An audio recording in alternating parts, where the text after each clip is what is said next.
Welcome to the Robert Hunt Financial Market Update. It's your host, Robert Hunt, where I look at the week's financial news. It can be a bit confusing, misleading, and take us off course. I want to make it actionable, understandable, and clear.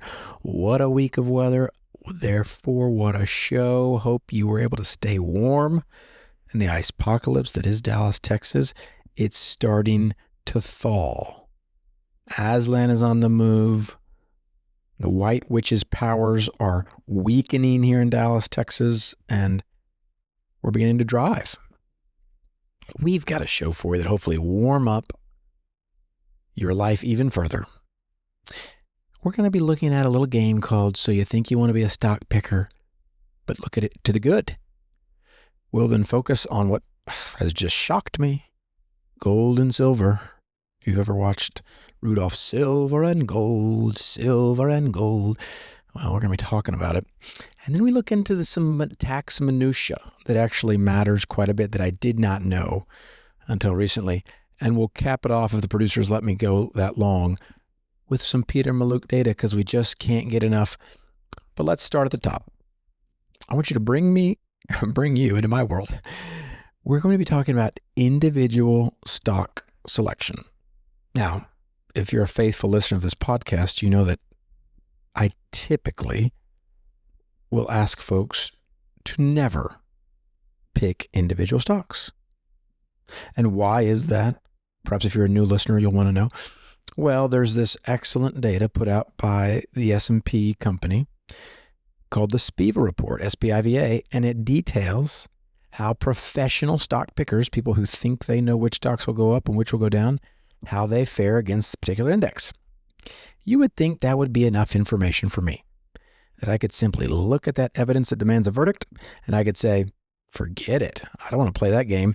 Only 5 or so percent, 10 or so percent over a 20-year period beat the index. These are professionals with armies of analysts. But do you know what I sometimes do? I sometimes look back at individual stocks and say, but what if I had seen the tea leaves? What if I had my seer stones and I could look into the future?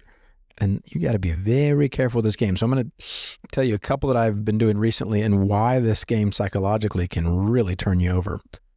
One stock in particular, I looked at the all-time return for, in part because what I've been hearing lately, you may have been hearing this too, inflation's on the rise, buckle up. You better get your hold of yourself some land, some hard assets, some commodities, some gold, some silver. We'll talk about that later. But I was thinking to myself, well, okay, are there real estate investment trusts or corporations that own a bunch of land? Maybe that's a solve.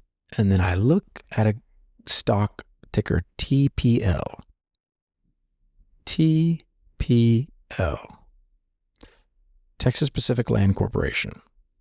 This thing, from about 1980 to 2007, didn't do a lot.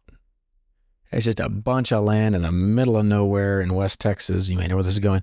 And wouldn't you know it, they found a great deal of oil under this land, making the total return from 1980 to present 42,970%. So if you put $1 million in, you're up. Your $1 million is worth about $428 million. All the while you got paid out a bunch of dividends. Over the last decade, it's up 2,545%. So you put in $1 million, you get about $25 million. Over 5 years, it's up 287%. And on we go. Over the last year, it's down 15%. Wouldn't you know it? Why is this a dangerous exercise? Because I don't just do it with TPL sometimes. Sometimes I think, what if I had seen Nvidia? You might know Nvidia, the great GPU artificial intelligence company. What if I could have seen what others didn't and just invested in 1999 when it IPO'd? What if someone had put $1 million in? Well, that'd be $4.1 billion with a B. You may see how this game ends. You start to convince yourself that you are a stock picker. Yeah, maybe I can do it. Reminds me of Lord of the Rings, the Sauron's Ring of Power. Maybe Boromir, if you know the story, was a man. He thought, maybe I could wield the ring. Maybe if I could just use this ring, I'd use it for good. I could stock pick and it could work. Maybe I'm the one, which of course is possible. But I think like Lord of the Rings, it's a fool's errand. And what you think what you think will help you will really leave you worse off. And why is that? You've probably heard this data before.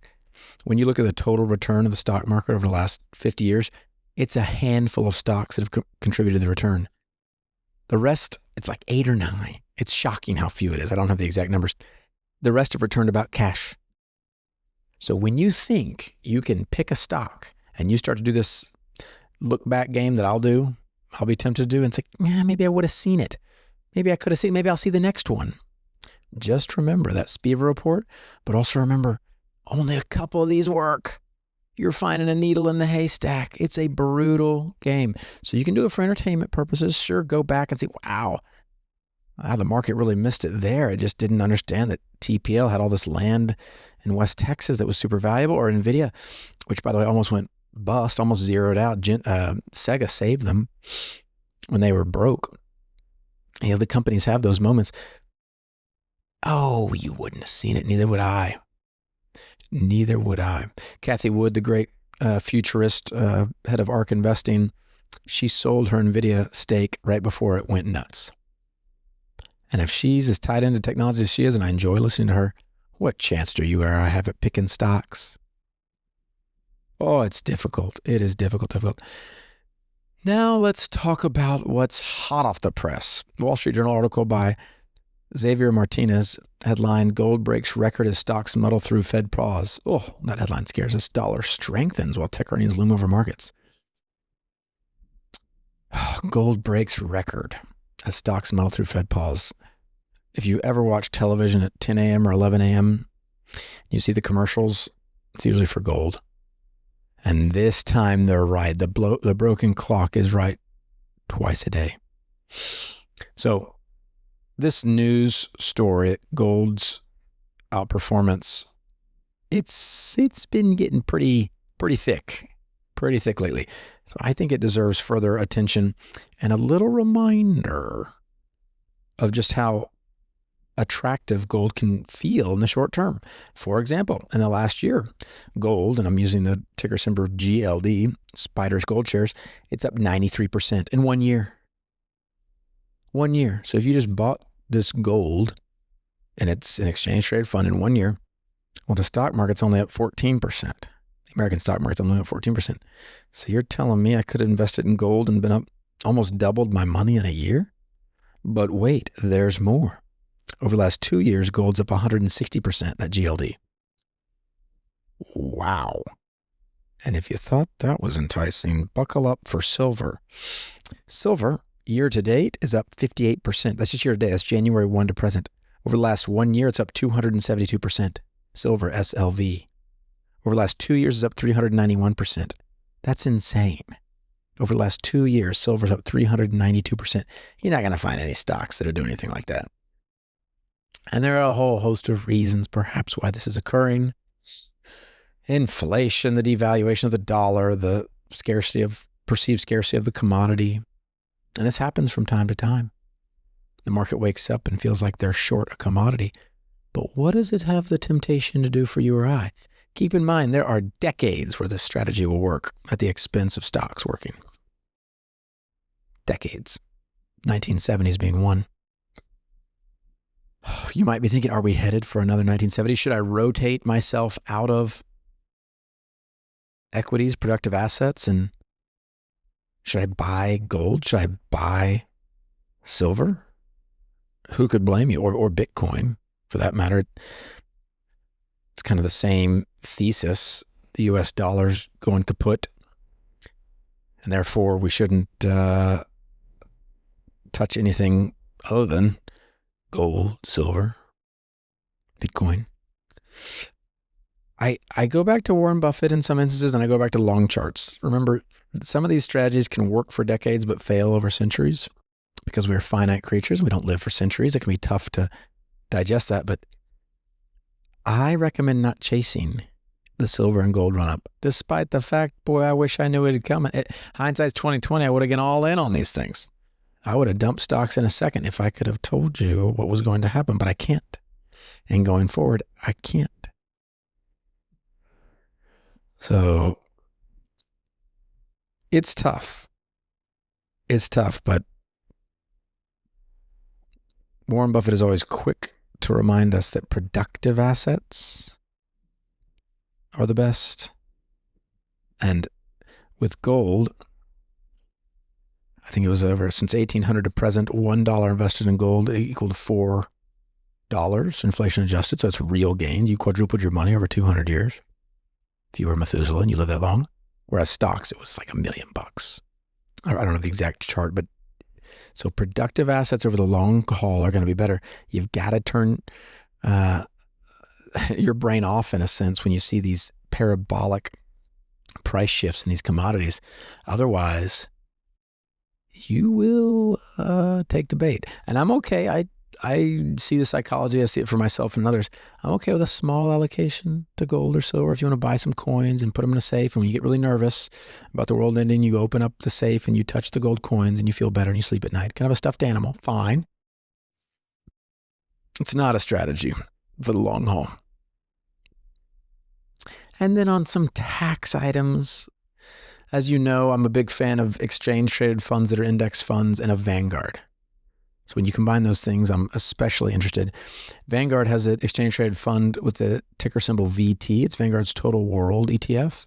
So different from VOO or VTI, which are American exchange-traded funds, or VXUS, which is an international Vanguard exchange-traded fund. You can buy those two ETFs, combine them, and you get the whole world. Whereas VT is just one click, you get the whole world. What could go wrong? Well, nothing really. VT, it costs a little more. I think it's 6 basis points now to own VT. And whereas if you were to combine VTI, which is the US ETF, and VXUS, the international, you save a basis point or 2 just on the expense ratio side. So that there's a sense where, does it really matter? Probably not. Yes, I'm confirming it's 6 basis points. But I learned something that I didn't know. It probably doesn't change my advice, but it's just shows you how complex these things can be.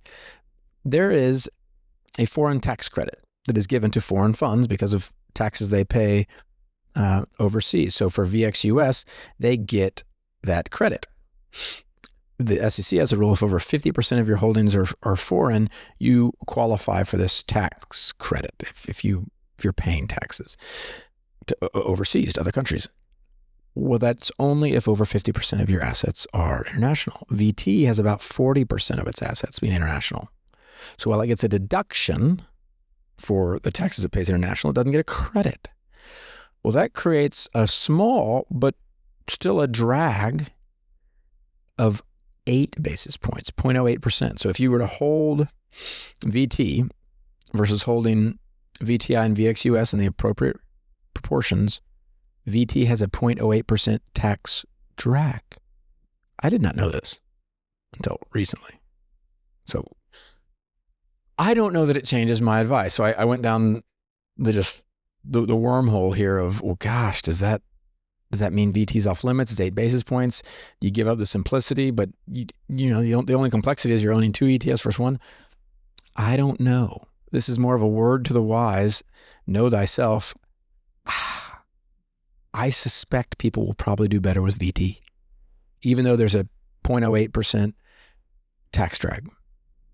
Why is that? You don't have to think about anything. You don't have to think about proportions. If international runs up and does really well, or if US runs up and does really well, you don't have to play the game of, I have to invest in US this year or international this year, or VT just does it for you. So my suspicion is, and I'm pretty confident in this, people who invest in VT, despite the 0.08% tax drag, will do better. But I will certainly be telling people when I promote VT, hey, this is the reality. You have it's 0.06% on the expense ratio, 0.08% on the tax drag, so maybe it's 0.14%. Still cheap, but you can do cheaper. You just enter into the game of complexity. So